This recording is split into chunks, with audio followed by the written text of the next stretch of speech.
Hi, this is Lily and welcome to my revision of my MST Division II Gateway presentation. Today I'll be talking to you about the 1918 influenza pandemic, but first let's look at an overview of what I'm going to be talking about today. So first I'm going to cover a background on epidemics and infectious diseases. I'm going to go over examples and definitions of some of these things. Then I'm going to go into the 1918 pandemic. I'm going to cover when, where, and transmission. I'm going to cover symptoms, treatments, and vaccines. I'm going to model the spread of the 1918 pandemic. And then I'm going to go over the end of the pandemic and prevention, and then I'm going to talk about some fun Div 3 things that might be coming up. So, first, let's look at epidemics and infectious diseases, just in general. So first we have, what is an epidemic? An epidemic is an outbreak of an infectious disease contained within a specific demographic. For example, SARS, which is severe acute respiratory syndrome. Then what is a pandemic? A pandemic is essentially when an epidemic crosses a geographic barrier and spreads to another place, and that's a pandemic, for example, AIDS. Next, what causes a disease to be infectious? So an infectious disease enters the human body and infects its naturally growing cells. Genetic diseases can only be passed through genes, but infectious diseases will infect you. So it is passed by air or by water. They're usually from human to human, though. So what's the difference between an infectious disease, an outbreak, an epidemic, and a pandemic?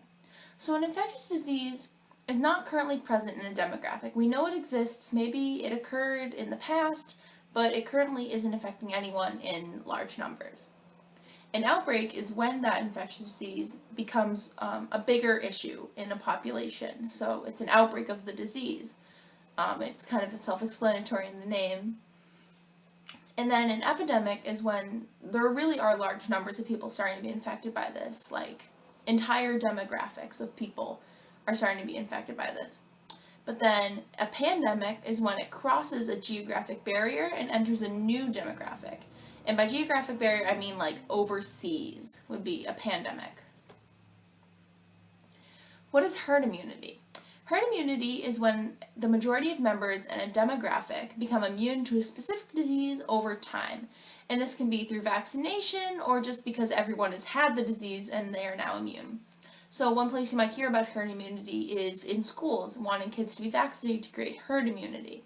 So that if there is an outbreak of an infectious disease, it won't infect as many people because the majority of the herd will be immune. Now let's look at the 1918 pandemic. First, we're going to look at where, when, and transmission. First, we have where. So, it infected about 500 million people worldwide, which is about a third of the population. It killed about 50 million people worldwide. So, the first wave in the United States was thought to be in Kansas. The second wave of the pandemic in the United States started in Boston. It was also found in Sierra Leone and France. And then from these three places, it spread out across those countries and farther. When? So it happened in March of 1918 and through the spring of 1919.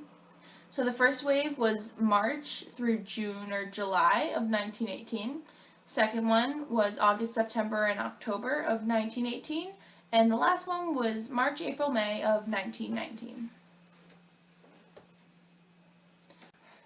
Next we have transmission. So the transmission of this disease is airborne, and it can be passed by coughing or sneezing. And those particles of the infectious disease will kind of float around. And if they are inhaled or come in contact with another person where it can get inside them, so mouth, nose, eyes, it'll infect them. And so how we look at how people get infected is through an RO or an R naught number, or the reproductive number. So the reproductive number is the total number of people infected after the initial carrier of the infection. So you're going to find it by R is proportionate to L times S times B. So how do you find this? Well, S is the rate of potential contacts, L is the duration of the infectiousness, and B is the probability of transmission. So any of these numbers could be high or low, and it could affect them differently. So in interpreting the RO, the larger the RO, the more difficult it is to control. And so if there is an RO less than 1, then it is not considered infectious. And if there's an RO number larger, 1 or larger, then it is considered infectious. And so the RO, or the R naught, for this of the 1918 pandemic is about 3 to 4. So that means every carrier is infecting about 3 to 4 other people. So it's spreading relatively quickly. So there was a high probability of infectiousness, but there was a low duration of the flu, so you didn't have it for that long. It lasted a little bit longer than the common cold, unless there were complications, which we'll get into later. And there was a high amount of contact because it was air transmissible. Next, we have symptoms, treatments, and vaccines. Fun. So what is a vaccine and how it works? A vaccine is a substance used to call forth the antibodies necessary for fighting an infectious disease. So how it works is that there's a little bit of like a mock version of the infectious disease within the vaccine. So when it's injected into the human, it sets off kind of like a warning that like, oh, we have an infectious disease in the human, we better go fight it. And all the antibodies rush forward, and then they realize that there's not actually a disease to fight. But because we have memory cells, it remembers what antibodies were necessary. So if you ever get that infectious disease, it'll remember and say, hey, we need antibodies A through X, or, you know, whatever you need. It's kind of like an antibody fire drill. So why are people against vaccines? And there are some that are. So I have a quote that I'll read, and it's from procon.org. So opponents say that children's immune systems can deal with most infections naturally, and that injecting questionable vaccine ingredients into a child may cause side effects, including seizures, paralysis, and death. They contend that numerous studies prove that vaccines trigger problems like autism, ADHD, and diabetes. So, what do the scientists think? So, some scientists say that most childhood vaccines are 90 to 99% effective in preventing disease, and that's from the American Academy of Pediatrics. And then the Center for Disease Control estimates that 732,000 American children were saved from death, and 322 million cases of childhood illness were prevented between 1994 and 2014 due to vaccines. So it's pretty obvious that the scientists think that it helps a lot. So what's in a vaccine? In the flu vaccine, there is antigens to help fight it off. It targets 3 strands of the flu, but you can get it where it targets 4. So it would be type A, subtype H1N1, type A, subtype H3N2, and then one of the B types of flu if you're getting the kind that targets 3, or if you're getting the kind that targets 4 strands of the flu, it would be both B types. So there's a lot of overlapping in the symptoms between cold and flu, but there are some symptoms that set the flu aside from cold. So symptoms of the cold and flu include congestion, sore throat, sneezing, coughing, headache, and chest discomfort. Some symptoms that set the flu aside from the cold include fever, body aches, fatigue, weakness, and possible pneumonia. So, treatment. Treatment in the 1918s looks a lot different than treatment than like modern medicine treatments. So in the 1918, fever reducers could have been cinnamon in oil or powder form mixed with milk, or they did have aspirin, and that's what they use as fever reducers. And then to treat pneumonia, there is epinephrine that they would use to treat pneumonia. So in modern medicine, we have antiviral medications that treat a lot of the flu symptoms altogether, and then they can also shorten the duration of the flu. And overall, it's always been suggested to get bed rest, fluids, and nourishment. So now I'm going to go into the features of influenza and show some of my modeling. First, we have this lovely model that I created here for you. So it shows the start of the Boston epidemic. So this is the second wave of the flu pandemic in Boston. So August 27th, it was recorded that there were several cases coming off of a boat in Boston Harbor. August 28th, there were 8 more cases. August 29th, there were 53 more cases of the flu. So in just 3 days, we have a lot of flu going around here. And so now I have a calendar model of the same couple of days, and then it goes a little bit further. So looking just at this calendar, we see, so we have the date, new cases, and total cases for the influenza in Boston.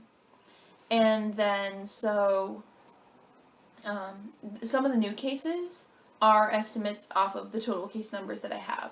But going down the list, August 27th, there's a total of 5 cases. August 28th, there's 13 total cases. August 29th, there's 58 total cases. September 12th, so about 2 weeks from then, there's 2,000 total cases. And then October 1st, there's 75,000 cases. And so looking at that on a calendar, it looks something like this. So you can see in the yellow is when there were 58 cases. In the dark purple, that's when there are 2,000 cases, and in the light purple is 75,000 cases. So it took just 18 days to get from 2,000 cases to 75,000 cases, and it took just 35 days for the to get from 0 to 75,000 cases. And that 75,000 cases was about 10% of the Boston population at that time. So just 75,000, just 35 days for the 10% of the Boston population to be infected. And now we have my modeling through a modeling software. So what that looks like is something like this. Is the finished, this is the actual modeling process that happens. It's a progress of 4 different screens, so that's screenshot 1, 2, 3, and 4. It's actually an entire moving process. And what it does is that you can set parameters. So there's a grid here, and each ball represents a person in that grid. So I can set the grid dimensions, I can set how many people. Green is not infected, red is infected, and dark green is immune after being infected, or priorly immune. So I set parameters, I set how quickly the disease can travel, I set who can be infected by the disease, and then I click start, and whatever happens, happens, and I collect data at the end, and so I'll show you that process. So in setting my parameters, there is some important information to know. In 1918, the Boston population was 748,060 people, and the Boston area was a total of 48 square miles. So it was really difficult for me to try to mathematically shrink that down to be a 1-to-1 scale of proportion and model it in this simulation. So I had to just try and make it really, really close to what it could have looked like. So using the original Boston dimensions, I have that there was about 15,500 people per square mile, which again is really hard, and I just really couldn't figure out how to model it down, but that is really, really crowded. So I plan to make my grid dimensions and the people in them really, really crowded. So how I did that was I chose to make a 13 by 13 square, which is 169 squares. And in those 169 squares, I put 155 people. So that is pretty packed. So then I started with 3 infected people because there were a few people that came off the boat that were infected. That illness I set to last for 5 days because I figured that's kind of close to a week. Probability of death I set at 0.03%, at 0.03 because the probability of death actually was 2.5%, but I rounded up. And then the probability of infection I set as 1 because there was nobody that was immune, and everyone had a good chance of getting infected. And behavior of ill is normal, so they'd still be out in the population. So this is what my first simulation looked like. You can see there's the 3 infected people there. 1, 2, 3. You can see later in the snapshot it's spreading outward. Everyone is getting infected. There's still some people that haven't been infected. And then everyone's infected and people are starting to become immune as the days go by. And then finally at 12 days everyone is immune.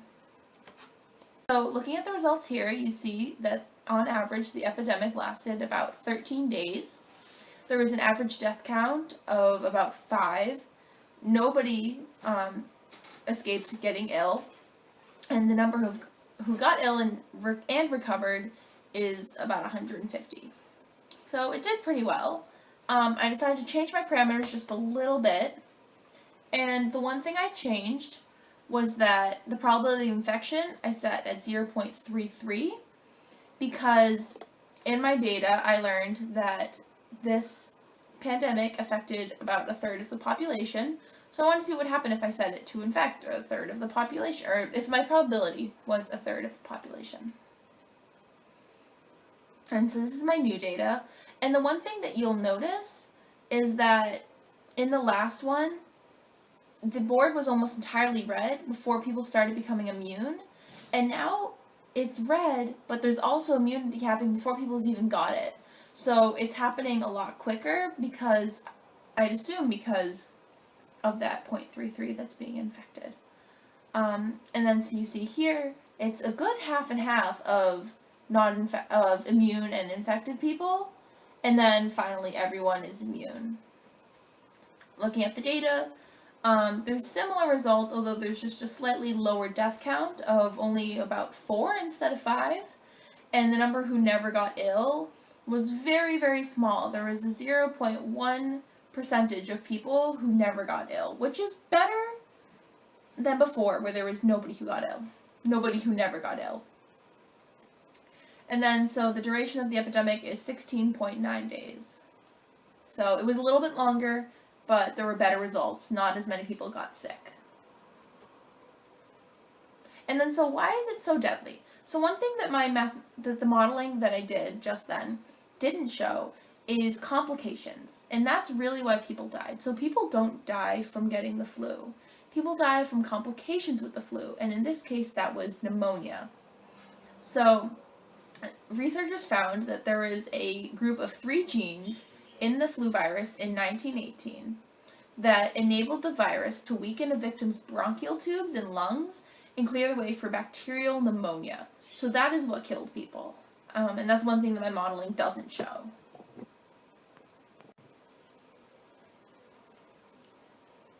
Alright, so now we have how it went away and prevention. So the end of the pandemic. So the pandemic eventually just died out. It had killed all its victims, and everyone else was now immune. And does it still exist? Kind of. So every single flu since the 1918 flu has been a daughter or a little bit of an evolution of that 1918 flu. Thank goodness, though, it doesn't still carry those 3 genes that were giving everyone pneumonia, but kind of, sort of. Alright, and how to avoid the flu. So, pre-1918 and 1918, how to avoid the flu.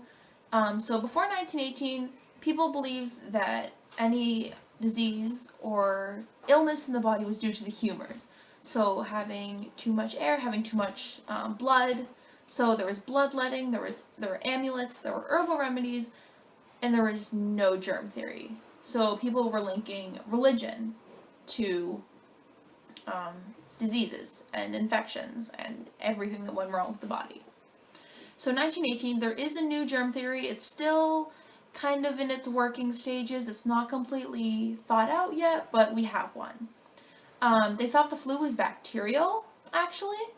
So they were kind of going about treating it not all wrong, but kind of wrong. And the way they fixed it, other than like homemade remedies and giving people some symptom treatment, was they had the public wear masks. And that kind of helped, but it didn't actually really help all that much. And then, could it have been avoided? Probably not. It sounds really bad, but the problem is that medicine and technology were just not yet advanced enough. And the flu spreads really quickly because it is airborne. It spreads through large crowds really quickly. So it was difficult to contain, it was mixed diagnosed, and there just wasn't the technology to diagnose it properly or to create any kind of treatment for it. Alright, so the past and the future. So my progress. I've made quite a bit of progress over my time in Division 2. One place where I think I've made a lot of progress is the quality and consistency of my work. So in the beginning of the year, I wasn't really incorporating feedback in my revisions, and I was still just not really getting anywhere. I've gotten a lot better at that. I work really hard to make my work good the first time around, and then if I do need a revision, I make sure that I hit all the points, and I talk to my teachers about any clarifying questions I have so that I can get it right up to standards. So asking questions and comprehension, definitely MST is not my best subject. I really enjoy it though, and I've gotten a lot better at asking questions when I need help so that I can comprehend things and I can work through my problems. That was another big thing, instead of just shutting down when I didn't understand something. Now trying to work through it, asking questions, but not too many where the teachers are just giving me the answers, and I've gotten a lot better at that. I'm still working on it, but I've gotten a lot better. So Division 3. Oh, geez. Sorry. It's very exciting. A little bit more nervous for Division 3. Just kind of that there's going to be a lot more work and that it's going to be more challenging work. But at the same time, I am excited. One thing I'm excited for is the separation of math and science classes. I think that'll help me have just one class that's dedicated to one thing with one specific teacher. It'll kind of separate things a little bit, and I think that'll help me focus on them more. So yeah. This is my bibliography. Lots of great sources. And thank you for watching my 1918 influenza pandemic gateway presentation revision. Thanks, Mary.